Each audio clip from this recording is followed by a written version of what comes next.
Hello, everyone. Welcome to Time for Tea from the Newburgh Free Library. My name is Sarah Scoggin, and I'm the early childhood librarian. I've been interested in tea for a long time, and I hope you enjoy learning a little bit more about it.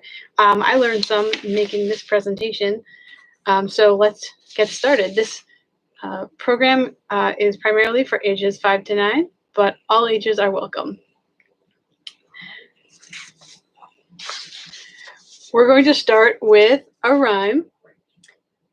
Tea party. 1, 2, how do you do? 3, 4, you can pour. 5, 6, the cake I'll fix. 7, 8, pass your plate. 9, 10, come again. And this is a rhyme, Roy Best, from my rhyme and picture book.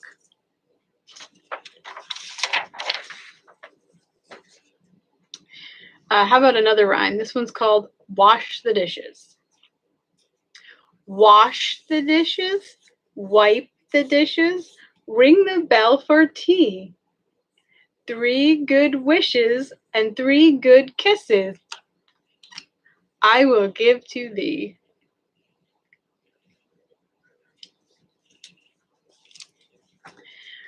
I'd like to read a book, Tea with Grandpa by Barney Salzberg.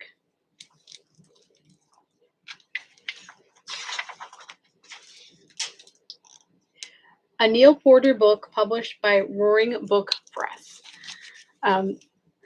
For those of you who are watching this after the fact, this book will be available through curbside pickup. Details in the description.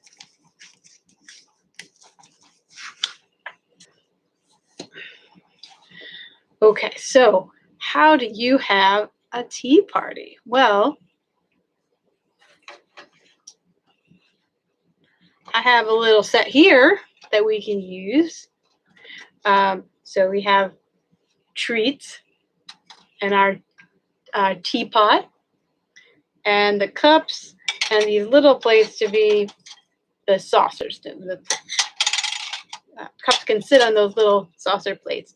I actually got this tray at the dollar store, so it makes a very nice tray for all of your tea party to be on one tray. And of course, you can invite your stuffies to come to the tea party, and you can teach them how to have good tea manners.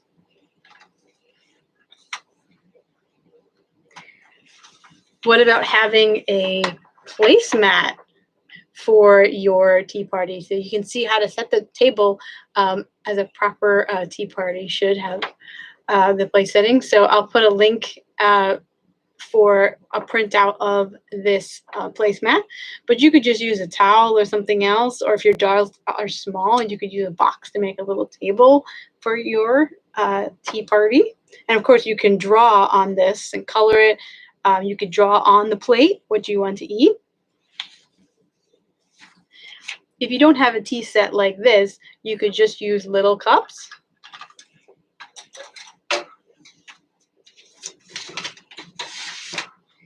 I'll also put a link to this tea for two set, so you could print this out if you didn't have a tea set and have a tea party that way. You can color the plates and saucers and cake and everything the way that you would like it, and then you have your tea set there.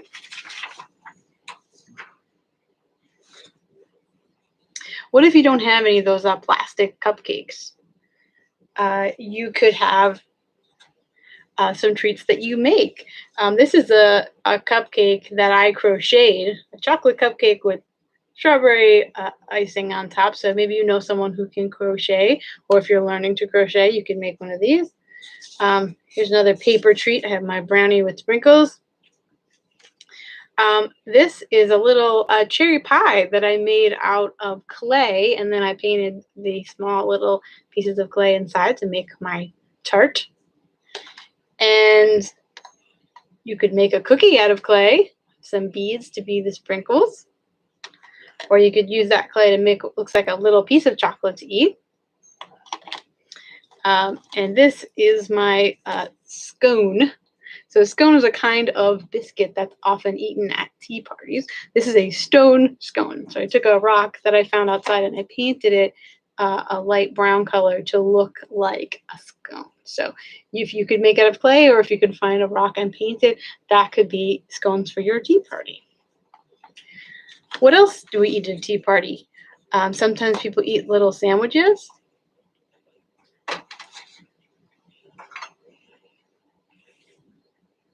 So I made these sandwiches out of sponges. So we have a sponge cheese sandwich, a sponge cucumber sandwich. Having a sandwich with little pieces of bread and a slice of cucumber in the middle, that's very traditional at a tea party. And then I have a white sponge that I put some yellow on there. I made an egg salad sandwich, and all just sponges. So if you have sponges around your house, you could make your own clay sandwiches.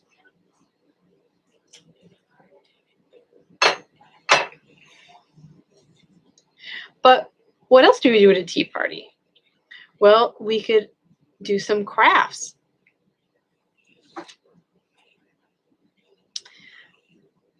I made this tea purse out of felt. So I cut a piece of paper in the shape of a teapot until it was the right shape. Then I used a marker to trace it onto some felt. I made 2 copies of this shape with felt. But on one of them, I left an extra bump on the top, on one of the halves. And then I sewed all around the outside.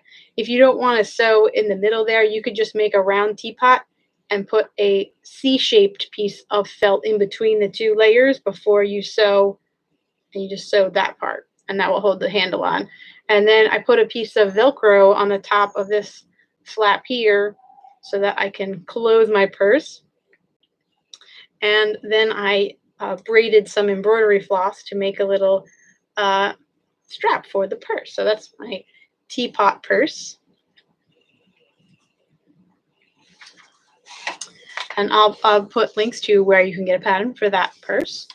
There's also some activities you can download. Tea Time Fun Printable Preschool Pack by Miniature Masterminds. I'm just going to show you a couple of the activities they have for that one. You could count the number of sugar cubes that you need. So there's 1 cup, you need circle 1 sugar cube if you're learning counting. Or you could take this picture of a teapot, decorate it any way that you want, and then you cut these lines to make this into a whole bunch of strips, and you can scramble them up, and then you have a puzzle. If you have a number of people at your tea party with you, you could make copies of this and then put a number on each strip and then scramble all of them up. And then you just make sure you have 1 of each number, and then you'll have a crazy teapot with all different colors, depending on how different people decorated theirs.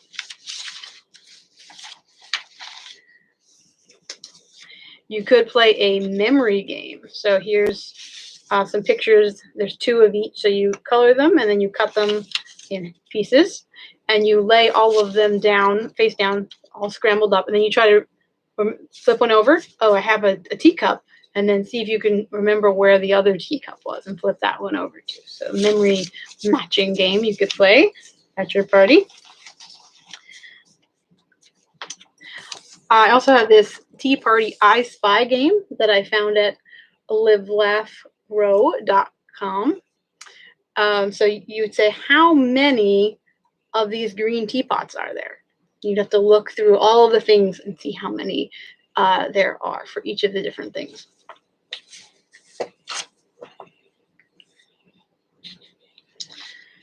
Okay. So I can't forget to mention this paper teapot, rather teacup craft. So I have a link to how to make this and the template. So you can decorate a flat template, and then you cut it and make it into a paper teacup. So that could be a fun craft to make as well.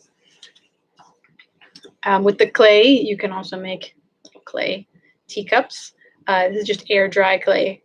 And I'll put a link to a recipe of homemade air dried clay if you don't have any clay, so that you could make a whole tea set and treats. Just let it dry completely before you try to paint it.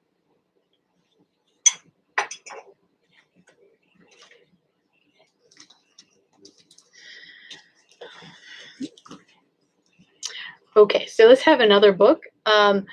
If you're going to a tea party, you have to make sure you have good tea manners. So one rule of good manners is never trumpet with a crumpet. A crumpet, by the way, is kind of like an English muffin, but a little bit different. And in England, they often have crumpets with their tea. This book is by Amy Gibson and illustrated by Jen Harney. And similarly, I will read this now for the live stream. And if afterwards you're watching this to get this book, you can order it through curbside pickup. She fell asleep, the little princess.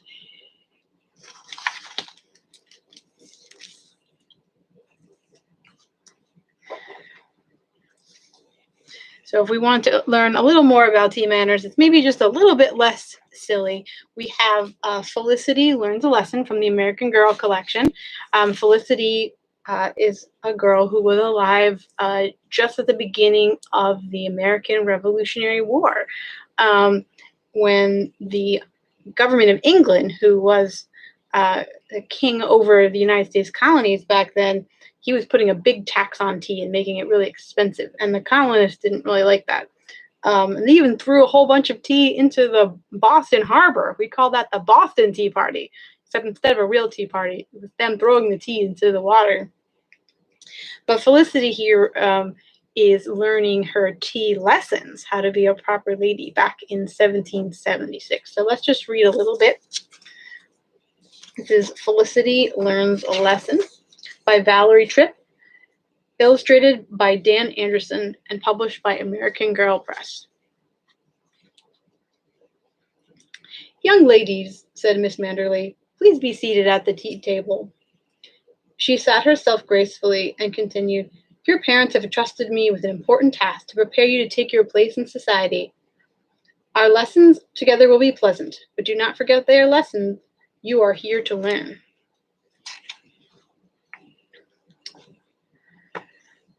"All skills improve with practice," she said firmly, "and you are also here to practice your best manners.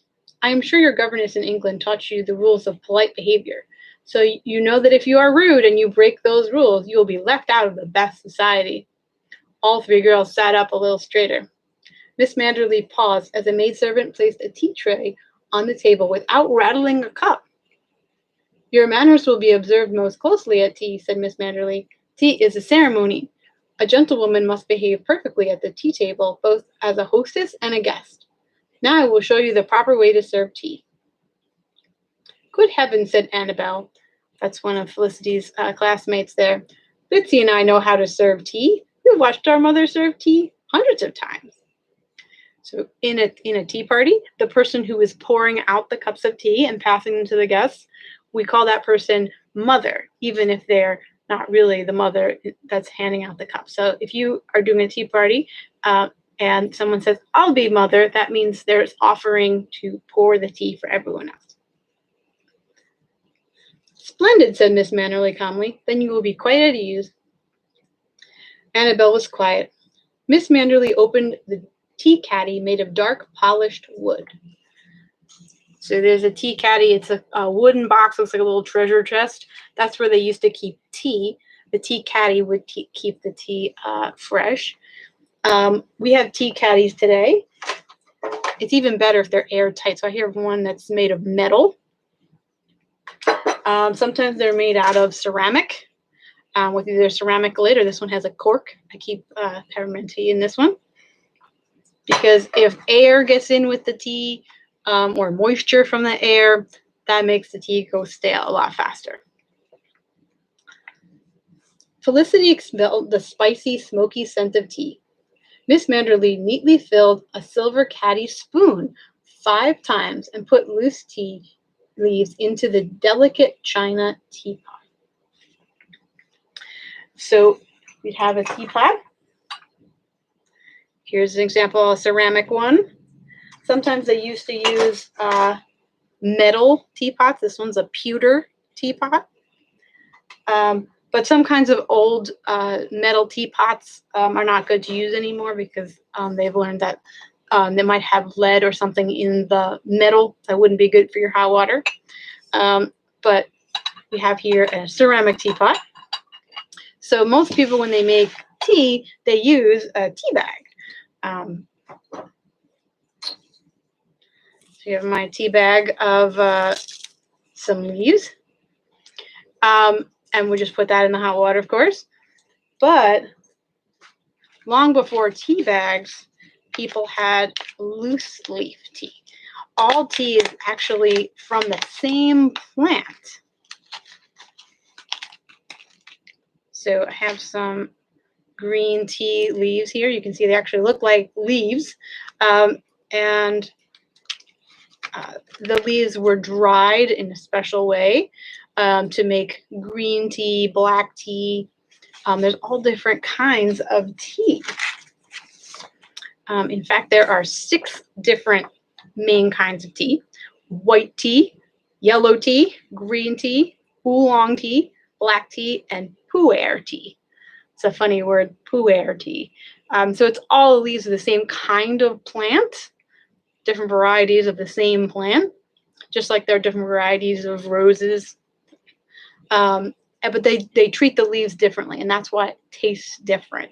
You might pick a particular variety of that plant and dry the leaves more or less. Show you a picture here. This is from Introduction to Tea by James Norwood Pratt and Devon Shah. So if you expose tea to air has oxygen in it, and that makes the leaves turn a darker color. And the more you heat the leaves, dry them, and let them have lots of oxygen get to the leaves, the more you get black tea. The less you do to the tea, the more it will look like just regular leaves.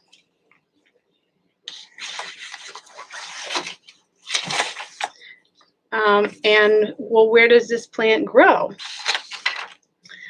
Here we have a picture of a tea plantation. This is from Tea Time magazine, and they're showing a picture of tea growing in Kenya, in Africa. Tea grows lots of places in the world. China grows the most tea. India grows a lot of tea, and as I said, Kenya and other places in Africa grow the tea plant.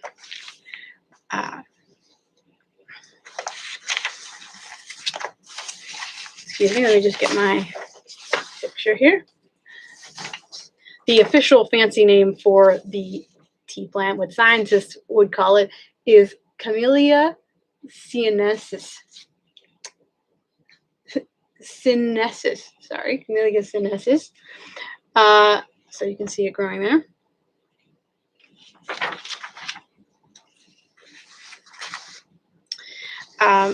And to get back to our teapot here with the tea bags were invented in around 1908 when a man named Thomas Sullivan was selling tea, and he wanted to send just a little free sample to some people. So he said, well, how can I send this tea sample so they can test it themselves? So he sent it in a little bag made out of a thin white fabric. And he thought that people would take it out of the bag and put it in their teapot, just like they always put loose tea leaves in their teapot.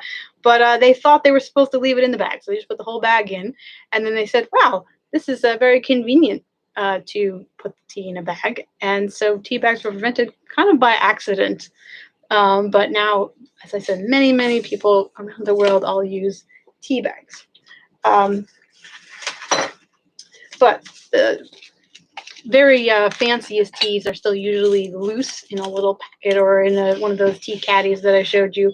So you would put a scoop of tea for each person that is going to drink the tea into your teapot.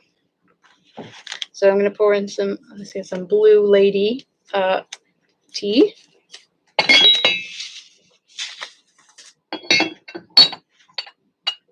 And then I would put hot water just a tiny bit under boiling. And I have this little tea mat that I made to look like a pie that you could put the teapot on. You want the teapot to stay warm while the tea leaves are steeping. That's what we call it when we're letting the flavor come out of the leaves into our water. That's steeping.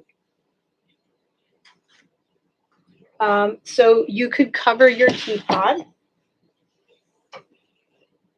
with something called a tea cozy. It's like your teapot's wearing a sweater or a jacket or something. So here I have my small teapot. And this is a 2-part cozy. So you put this one in the bottom, and then you put this one over it like a blanket. And then I let that tea steep for maybe 3 minutes, 4 minutes. It depends on what kind of tea it is. If it's really strong tea, you don't want to let it steep too long. And then when it's ready, I would take my cozy off. But there's all loose tea leaves in here. So if I pour it into my cup, all the tea leaves and little bits are going to come into my cup. So I have a tea strainer. So I would pour the tea through the strainer into my teacup. I have here my fancy teacup. So if you don't have a teapot, you could heat water, just boil some water. If you have a strainer, you could boil the hot water, put the leaves in the pot or a kettle or something that you're using to heat the water, and then pour it through a strainer into a cup, as long as you have something where it can steep and then something to strain it out. Some people have those little tea balls. They look kind of like this, but it has another half to it, so you can put that in the tea. They're small like that. Or sometimes it has a basket. Looks like a smaller version of this basket. You can just put right in the cup full of leaves. You could put the leaves in here and put that in the hot water and let it steep that way.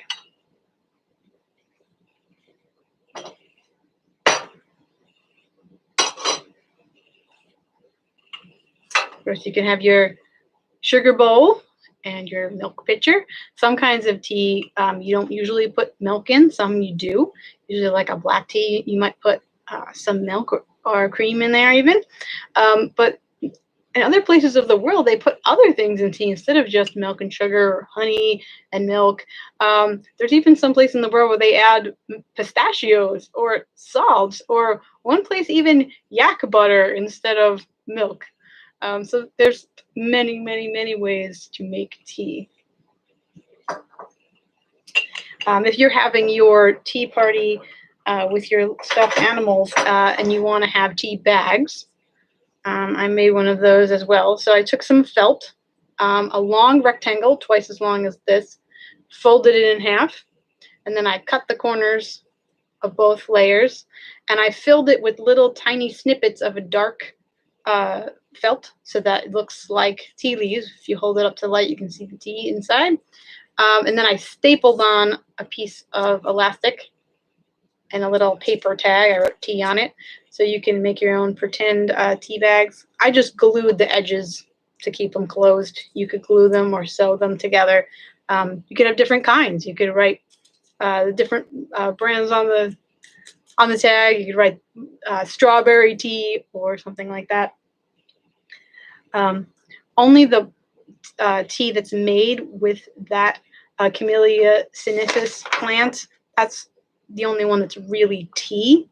If I say something like peppermint tea or ginger tea and it doesn't have any of that plant in it, we call it tea, but it's really not. It's really something called a tisane, which means something made like tea, but using something else and not this tea plant.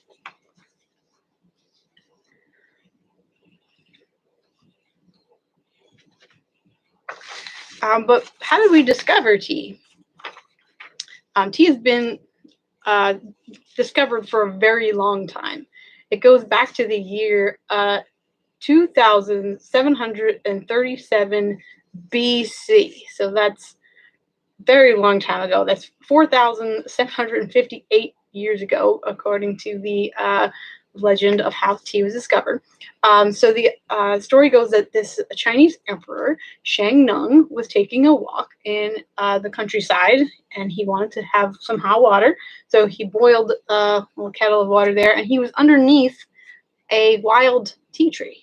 He didn't know that, what it was called or what it was like, but some wind blew leaves into his pot and turned his water a golden color and really tasty. So that was how they discovered tea. If you leave a tea plant alone, it will grow into a really big, bushy tree, very, very tall. But when you grow tea in a tea plantation for people to drink, they keep them cut down into looks like little hedges, so they don't get enormous. The small little leaves taste the best.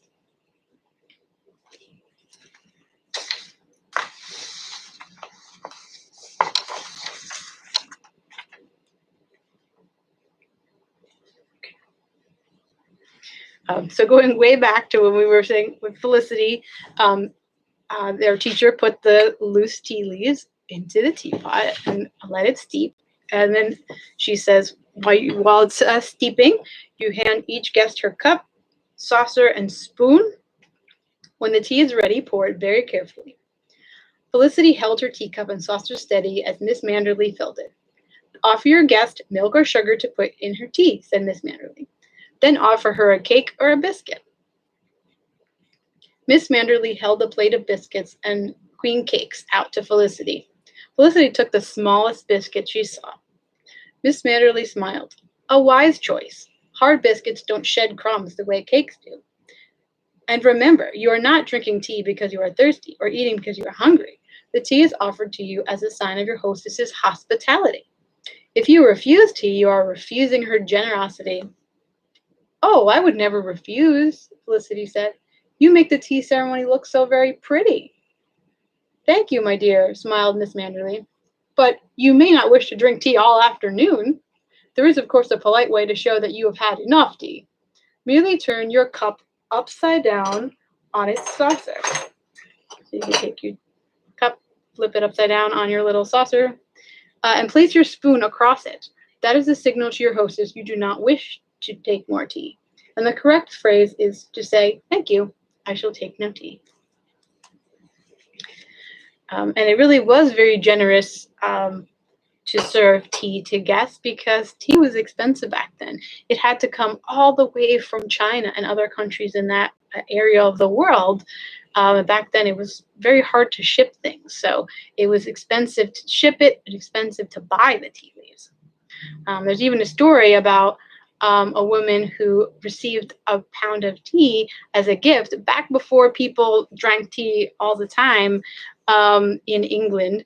And she didn't know what to do with it. She said, oh, I hear this is a very expensive gift, this China tea, but I don't know how to make it. And so someone told her, oh, you boil it in water. So she went home and boiled the leaves in a little pot of water. And then she took out the leaves, poured the water on the garden, and tried to eat the leaves with some butter on it. And she thought that's how you would use tea.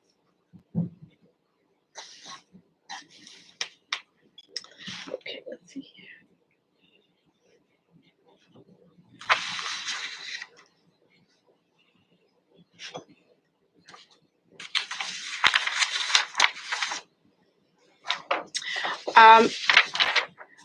Also, at your tea party, you might want to have some songs. This is actually a song about tea called When the Kettle Whistles.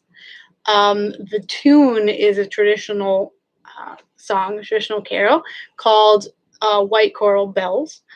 But the words to this song were written by a woman named Babette Donaldson, and she's the author of a book called Fun with Tea. So there's a free sample of music at funwithtea.com. When the kettle whistles and it's time for tea, I think of those who made it just for me. Farmers in the green fields very far away, pruned and picked and dried it in a special way. And there's more music to this So you can have music at your tea party and music about tea.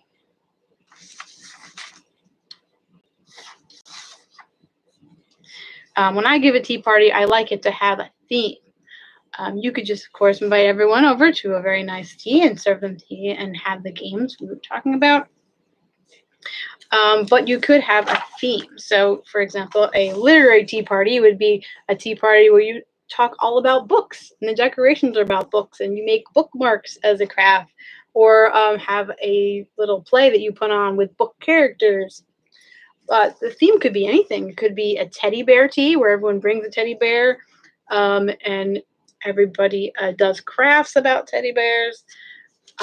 It could be even a tea about maybe kindness. What can we do to show kindness? It could be a flower tea. It could be a mother-daughter tea.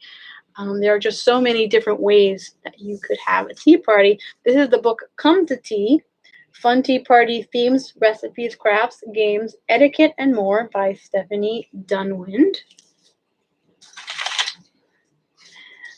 And we also have Fancy Nancy's Guide to Tea Parties by Jane O'Connor and illustrated by Robin Precis last year.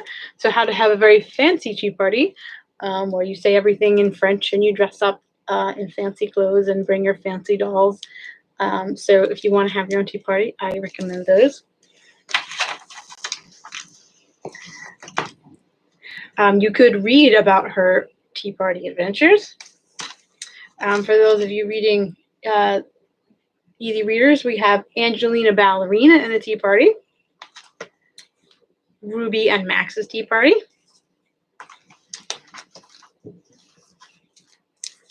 Tea Time with Sophia, Grace, and Rosie, and T-Rex, about what happens when you invite a dinosaur to your tea party.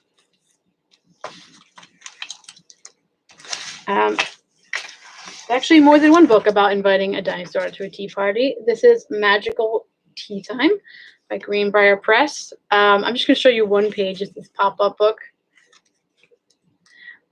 This little girl here is having tea with her best friend, Triceratops, and they've invited their common friend, Miss Butterfly, who's coming to tea there. So if you were going to have a tea party, who would be the funniest two people or creatures you could think of to invite? We have a dinosaur and a butterfly, or maybe two people, two famous people, two people from history. You could tell a story with a tea party. This is the Peter Rabbit and Friends Cookbook by Beatrix Potter and others. And it tells a story with recipes. So there's a little girl who is going around to each of the characters in the Peter Rabbit stories and asking them what their favorite food would be for a tea party. Of course, the frog character wants roasted grasshopper, and nobody else wants that. And oh dear, this cat is being rolled up in some kind of pastry. The rats are rolling him up so he can't escape.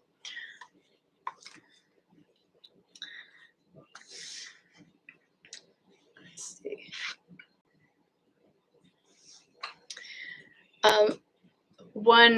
Another game you could play at a tea party is a game called Lookabout.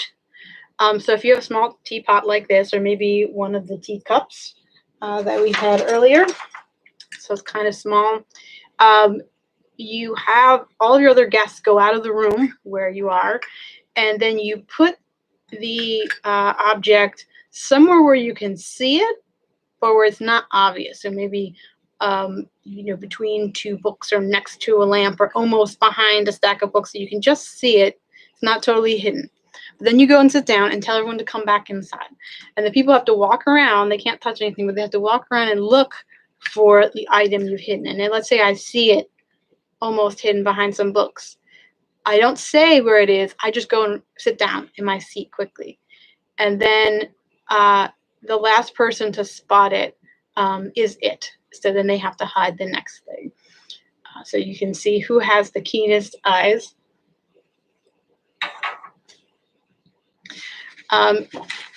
If you're having a tea party and you want a game that you could play at the table. You can play games with words, games with letters. So for example, I could say, I went to the tea party and I brought apples. And the next person would have to say, I went to the tea party and I brought bananas. And the next person has to say something with C. And you go around and see how quickly you can go through the whole alphabet without hesitating, something that you could bring to a tea party. Another version of that game is if you'd say, I went to the tea party and I brought a hat. And the next person would say, I went to the tea party and I brought a hat and a cookie. And the next person says, I brought a hat, a cookie, and a sugar bowl.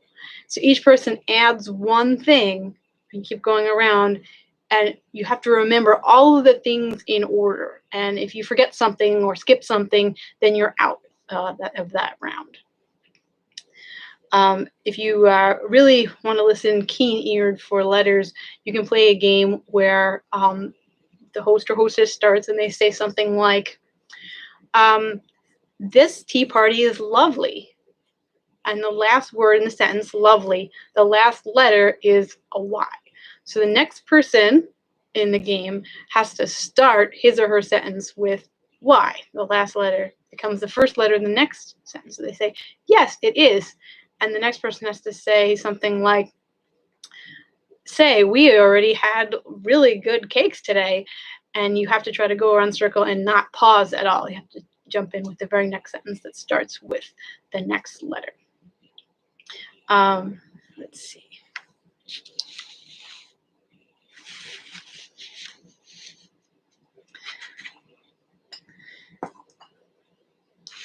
Maybe we'll just end with a few fun facts about tea. January is hot tea month, which is why I had this program in January. So we have a whole month where we're celebrating hot tea. Let's see. The most expensive cup of tea is a rare Chinese variety called Tai Guanyin, named after the Buddhist iron goddess of mercy.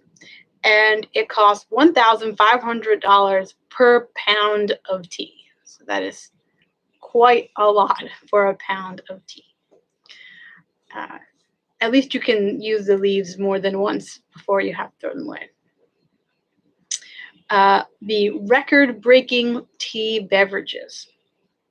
In 2016, the largest tea bag recorded by Guinness Book of World Records weighed 551 pounds.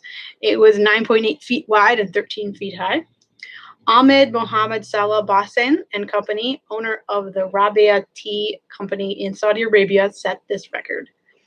Actually, he set it in 2014.